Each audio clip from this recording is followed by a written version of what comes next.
Hello and welcome to Witches and Wizards Confessions channel. On this channel, we'll be tackling very sensitive and uncomfortable conversations regarding witchcraft and money rituals. Please don't forget to like, subscribe, and share. Today's confession goes as follows. My best friend and her mother used my underwear to destroy my marriage. 3 years ago, I got married to a very kind man. We've been together for 6 years and married 3 years. I studied social work and couldn't get a job, so I went back to study education. I am now a teacher. I was unemployed all these years, and as soon as I got employed, I hired my best friend's mother. My best friend is also unemployed, but it wouldn't feel right to have her working for me.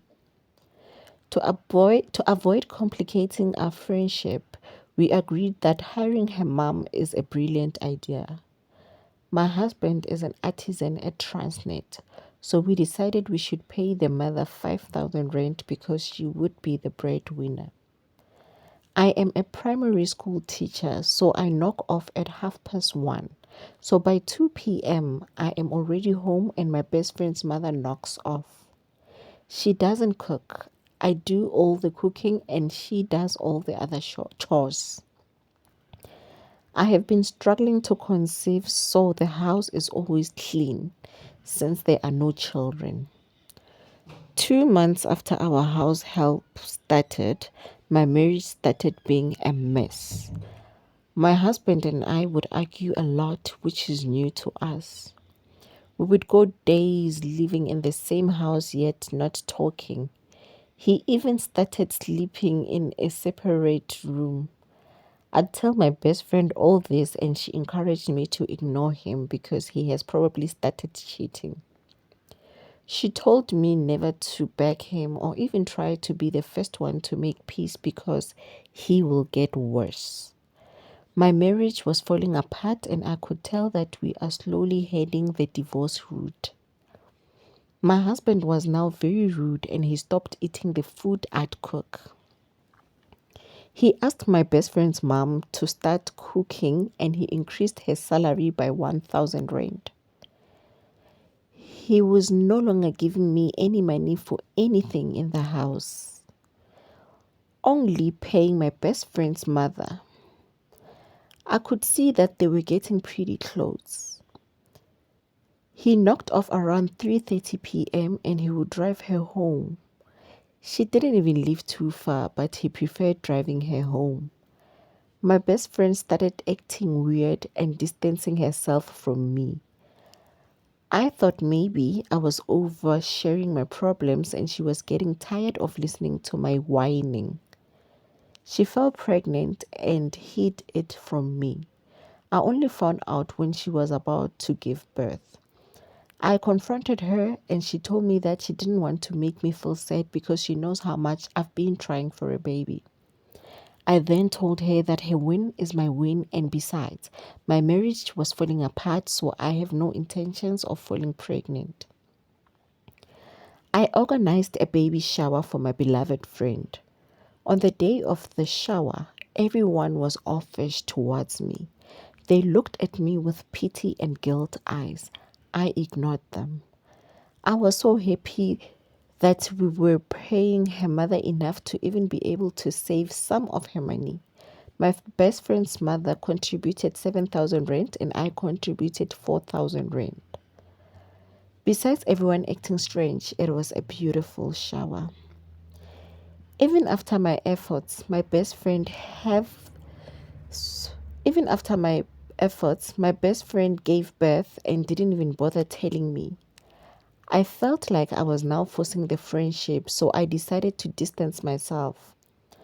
I realized that my underwear had been missing bit by bit, but I took it lightly. I moved back home because now my husband was a total stranger and he hardly came home. He was now sleeping out a lot and wouldn't even talk to me at all. When I got home, I fell ill. My mother took me to 3 different doctors and they were They all found nothing wrong with me. I was getting worse, so she decided to take me to consult at a traditional healer. When I got there, I was told that my husband's son's grandmother was trying to get rid of me.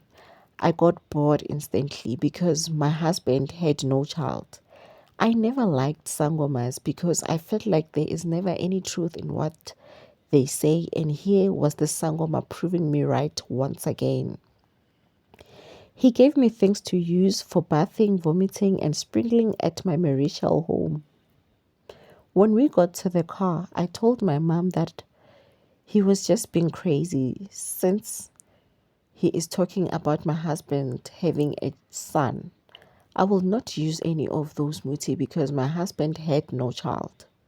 My mom asked me if it has ever crossed my mind that my husband might have a secret child. She added that most married men do. I paused a bit and laughed. She convinced me to do as I was told, and I eventually did. Although being at my marital home was a lot for me, I managed to sprinkle the muti given, and just as I sat down to reminisce, my husband came back and chased me away, and I left without a fight. I was defeated, so I just left. I saw my best friend's mother looking at me with so much hate. I just got into my car and drove off. A month later, my best friend's mother came to my workplace. She knelt in front of me and started apologizing. She told me that she stole my underwear and my husband's underwear and used it to make us fight. She said that she wanted my life for her daughter. I almost fainted when she told me that my best friend has a son with my husband. She took me to where she had buried our underwears. They were in a black plastic with my wedding pictures as well. In those pictures, my head was scratched out and replaced with my best friend's face. I've attached the pictures and I'm in pain even today. I tore the pictures and removed the muti and set myself and my husband free. We are now back together. We live with my best friend's son, and I am now also expecting a son. I no longer want a house help. I am doing just fine taking care of my own home. My best friend has since run away from home, and we hope she will return one day, just for her son's sake. I, however, I have however cut her out of my life completely. She will communicate with my husband about their son. Mina ngigrand, but hide my name please for my best friend's son's sake.